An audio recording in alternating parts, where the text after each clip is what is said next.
Hello, and welcome to episode 16 of Guardian Talks. It's been a bit of a time, I think, since 15, maybe a week. Lots of things, as usual, happening, and also not many things happening as well at the same time. We just had the water festival here in Siem Reap in Cambodia, which was nice. I've not really been partaking in it. I've been working in my friend's bar, but it's been nice seeing the happy faces and the increase of footfall from compared to this time last year. There's, I would say, just from my own observations, there's about 60-70% increase in footfall, the amount of people who are here, tourist-wise. So, Siem Reap's a bit happier this year, or at least they think they should be happier because more tourists, more money, more pieces of paper with pictures on it. So, false sense of value increasing on that regard. But deep down inside, they ultimately know that their sense of self-value is not raised at all. In fact, it goes lower because when you submit yourself and subject yourself to the whims and tides of something as superfluous and surface as tourism and tourism trade for the sake of paper with pictures on it. The soul knows. The soul knows. One of the things that I started this week, last week, I downloaded a copy of Atlas Shrugged by Ayn Rand, which is a literary classic, and it's very good. It's powerful, considering it was written in the early 50s. I think it was 53 or 51 maybe. Very prophetic for his time, his vision of the future and the inevitable decay and decline of society, but the industry and structure and economy of society.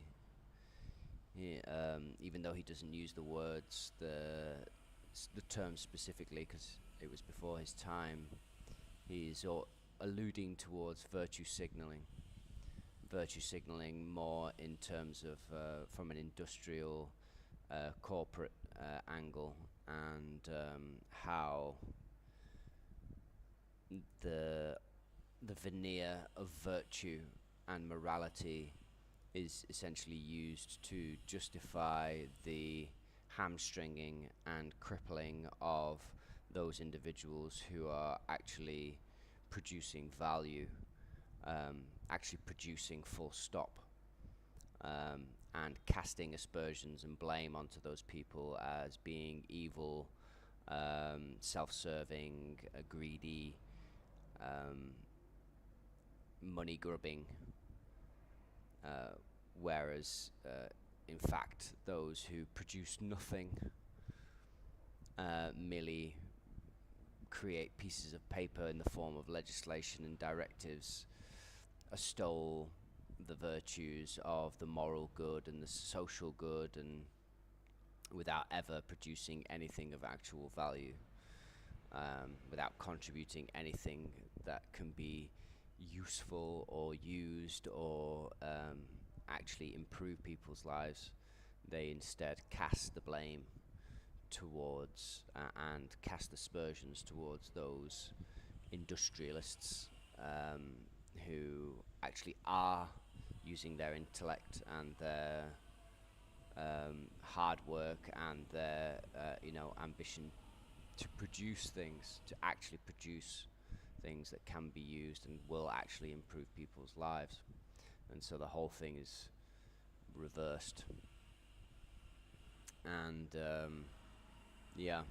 so when you see it, when you read it or listen to it, as the case I'm listening to it,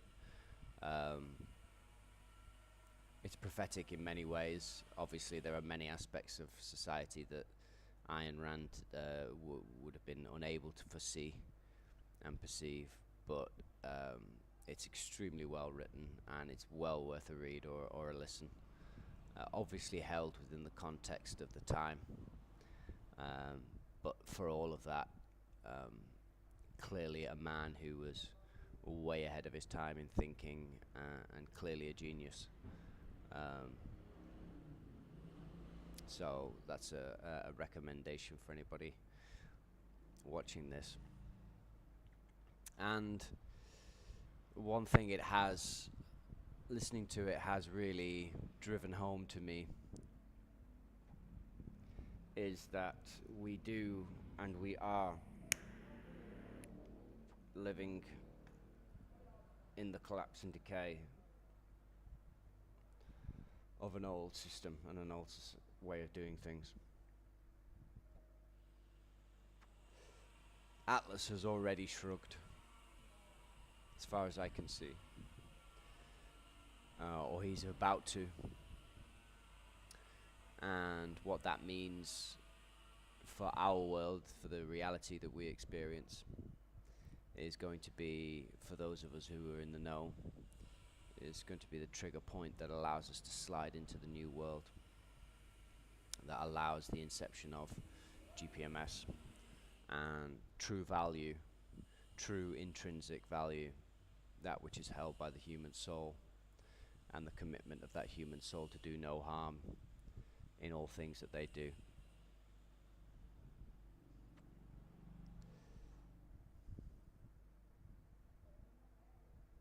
The question again came up to me recently from my own mind. What will I do? What will I do after the inception of GPMS? I haven't thought about that for a while. In the early days when I was getting my head around GPMS and getting my feet under the principles, the core principles, the premises, and coming to know what GPMS is, what it represented, and the truth of it, I would spend many hours contemplating the post-inception time. What would I do? What would I do with all that time? What will I do with the freedom that I will have? Obviously, we can turn and say, well, we'll be living in a fifth dimensional reality at the least, and so the range and spectrum of things that we can possibly do will be vastly increased, things which we are unable to even conceive of right now. So that kind of handicaps that kind of thought. But if we just put that to one side for now, the aspect of higher dimensional abilities and capabilities, and to just keep it into the realms of what we do know and what is possible and what we could do now if the freedom was available to us, and just work within that subset, within that set of gnosis, that which we do know and can conceive of. Obviously travel is up there, to go around and see everything in the world, but even that hasn't got the same luster as it used to. Yes, I will travel and I will go to different places in the world and see different things, but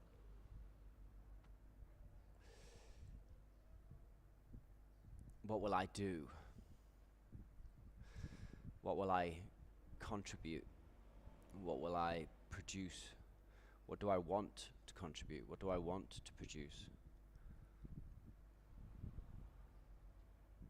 I've spent so many years of my life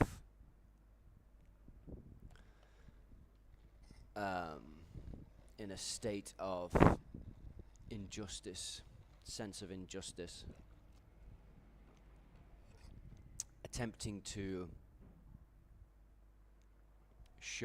demonstrate to ones that my value and my worth exceeds that which I could build or make with my hands. How many boxes I could pack in a factory, how many items I could produce, you know, how many structures I could build, how many things I could sell. I've spent so many years trying to convey to people that the value and depth of myself and other humans is so much infinitely more, and the things that I can bring to their life can be things like wisdom, could be things like advice, inspiration, the release from trauma and pain from the very injustice I myself was feeling at the time, that I believed that I could do this for people. And I did do it for some people, to a degree. We all can, because a metaphor that was once given to me in terms of coaching and training, and it's actually very apt, if we were to imagine ourselves as ships on the sea, sailing in a direction, there's always many more ships behind you in your wake, those who are not at where you are yet, to whom you can assist to get to where you are, even though you yourself might sometimes feel underqualified, or what's the word? What's the term? The term is you're pretending. You're not actually there. You're faking it until you make it, because you yourself are in the wake of other ships ahead. And that is true. There are ships ahead of whom you are in the wake, but there are many ships behind who are in your wake.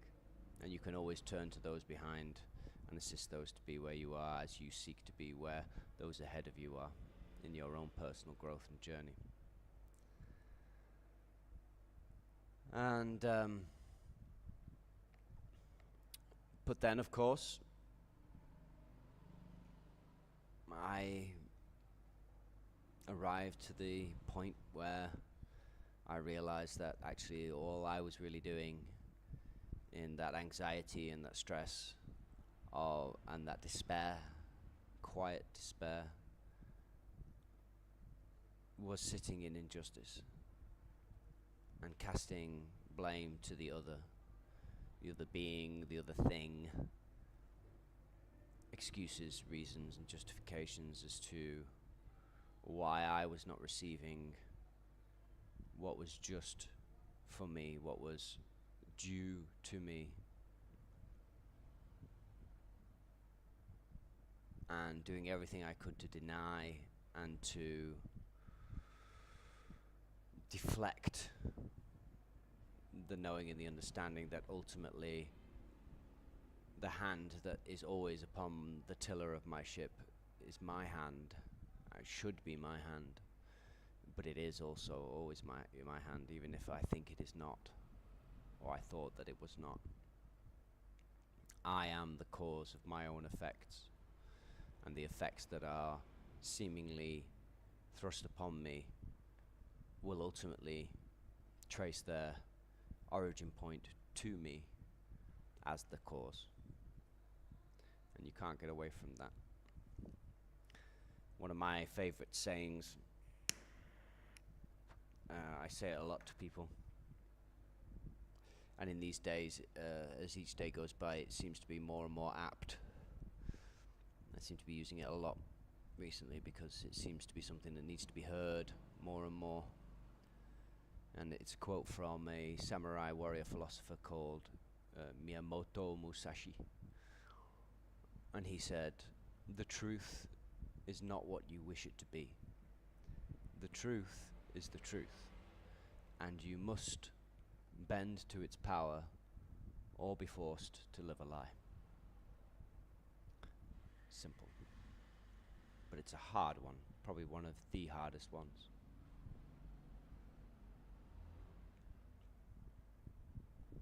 When I look around the world, and when I have looked around the world throughout my life, but now, even when I look around the world, when I look at the people who surround me and walk past,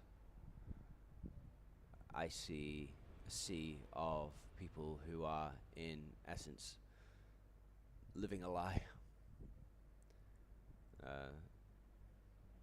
holding on to false notions of what they wish the truth to be, pretending that it is so, whilst doing everything in their power to deny the actual truth, refusing to bend, and oftentimes as a result breaking because of it.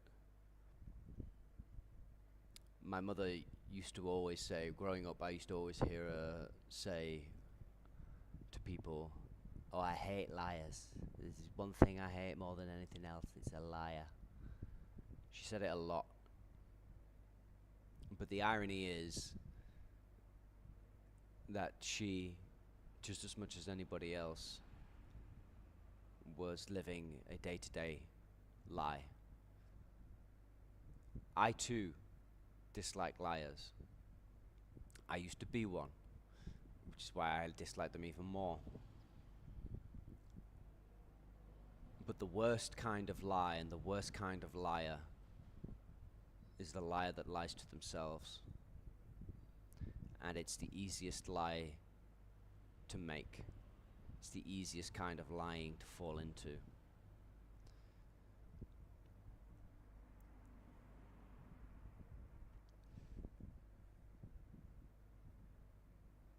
When we release ourselves from that, and we, in essence,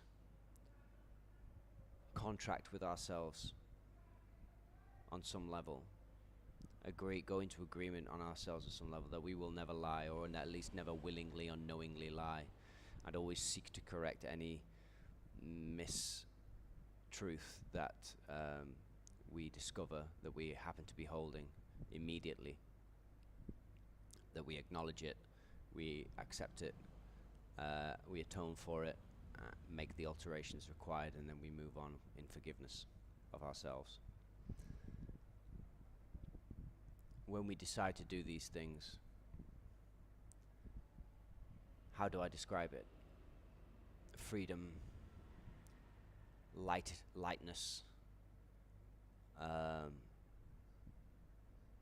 vibrancy, wholeness, integrity. The sensations that these provide are worth a mountain of gold. Because regardless of what you have or do not have materialistically around you, regardless of whether or not you are in a state of lack or abundance materially, metaphysically, spiritually, emotionally, there is no greater value, there is no greater reward. Because not only do you have that value, but you increasingly will not allow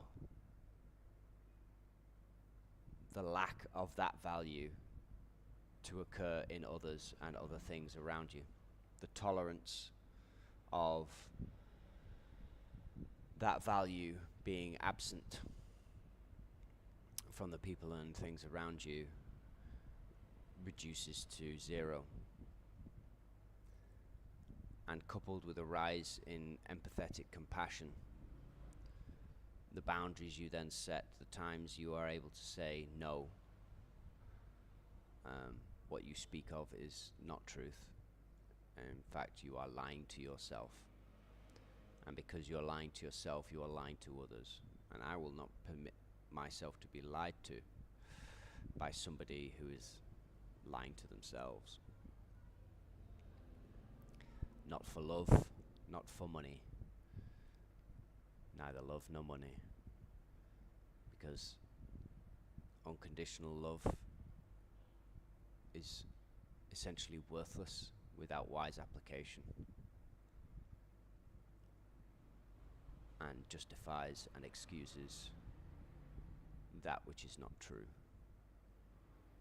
for the sake of comfort and ease, seeming comfort and ease. Ultimately, it will not lead to that. It will lead to its opposite.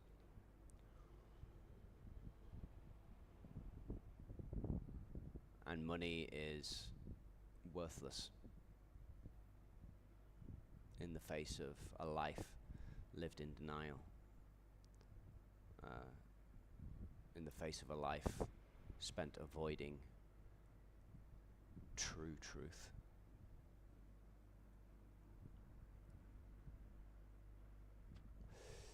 The other day I physically wrote a contract out to myself.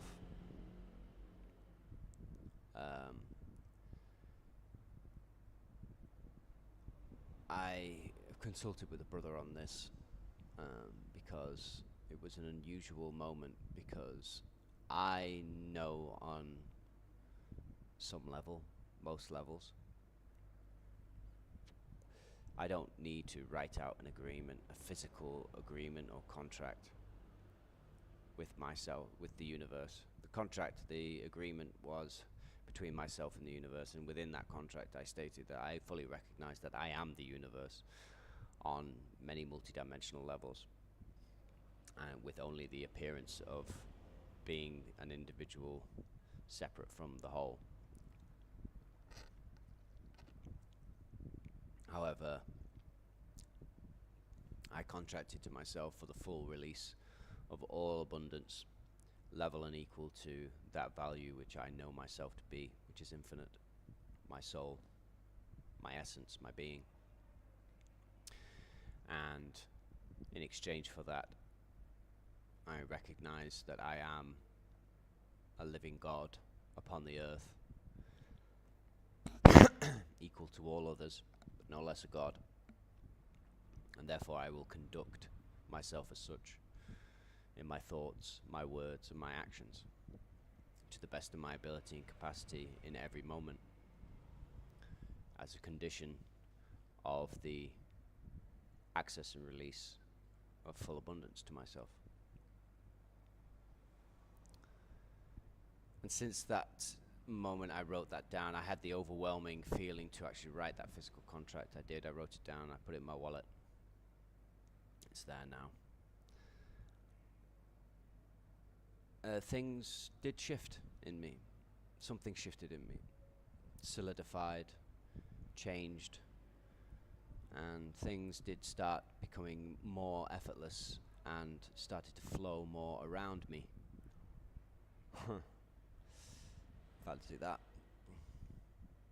And again, I reiterate, no physical contract or agreement was ever needed to be written out.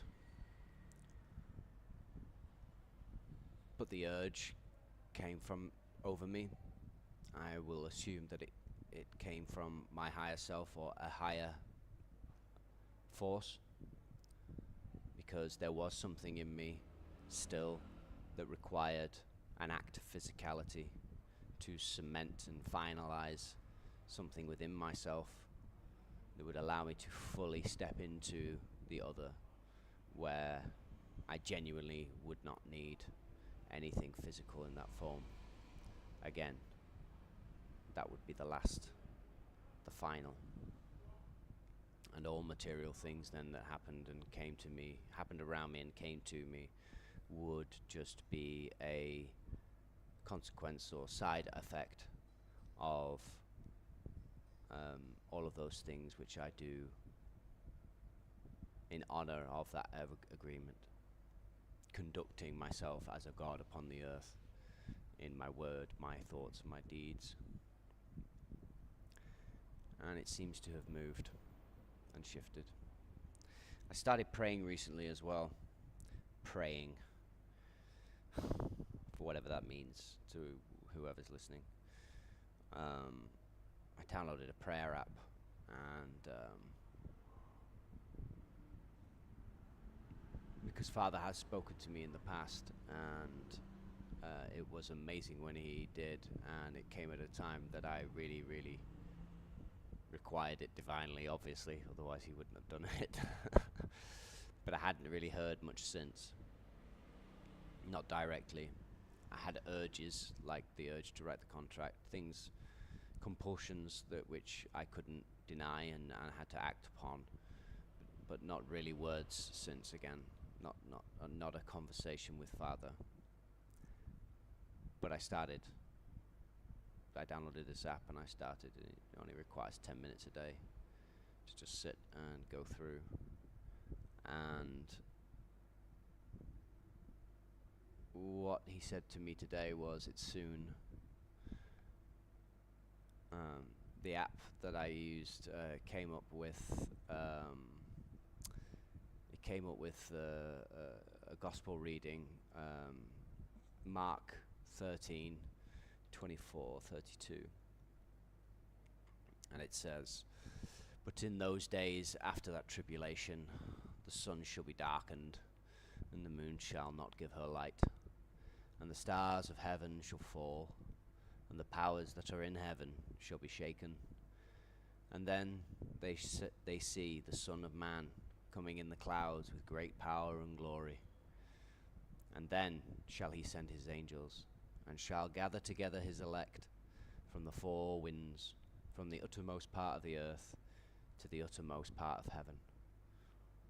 Now learn the parable of the fig tree.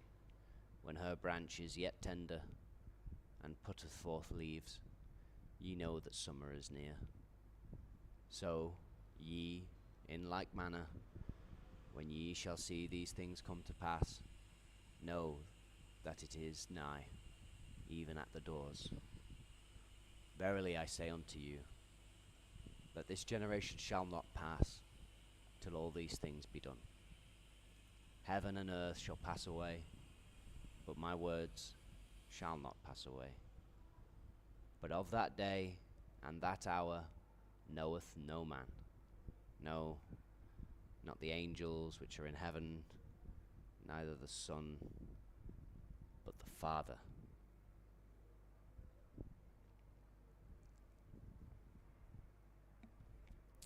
And it's funny because I would often joke with Christians about this particular passage. No man shall knoweth the day or the hour.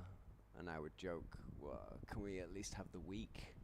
The month? I'll take the month. Which would get a few chuckles, even amongst the most stern of Christians I would have conversations with. But today he said it's soon,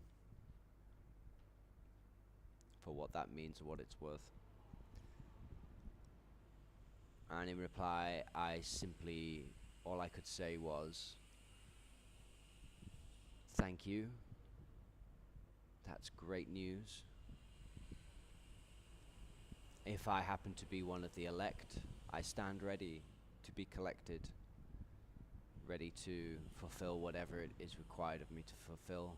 And should I not be of the elect, then all I ask is that I am divinely placed where I need to be in order to serve the elect, so that they may fulfill their purpose to the full with any and all assistance I can render, knowing full well that I equally amongst everyone will be beneficiary to that, to the result of that, as we step into the new world, the new heaven on earth, GPMS, as the vehicle. We drive into the new world in the vehicle of GPMS. And whether I be in a driver's seat or in the passenger seat behind, or even if I'm in the trunk, I don't care. I don't care. I'm happy. I'm at peace. And that was his final words to me. Be at peace.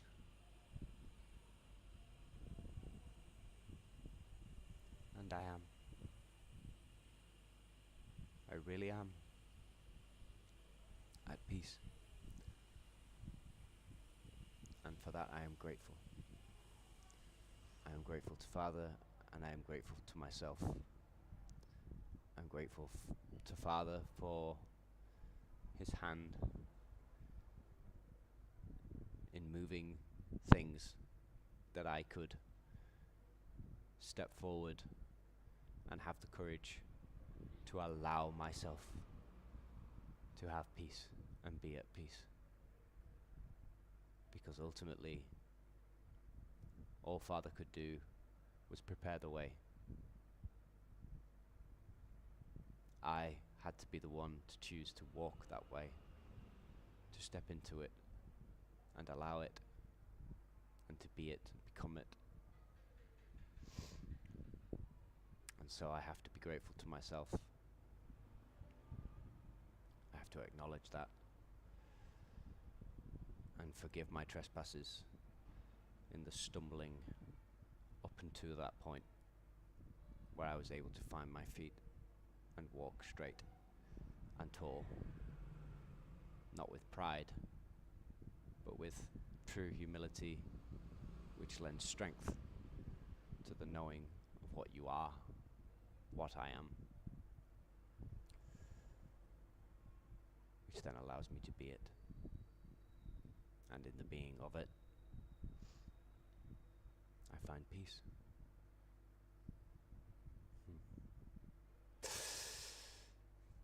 Anyway, I will wrap it up there because I believe half an hour.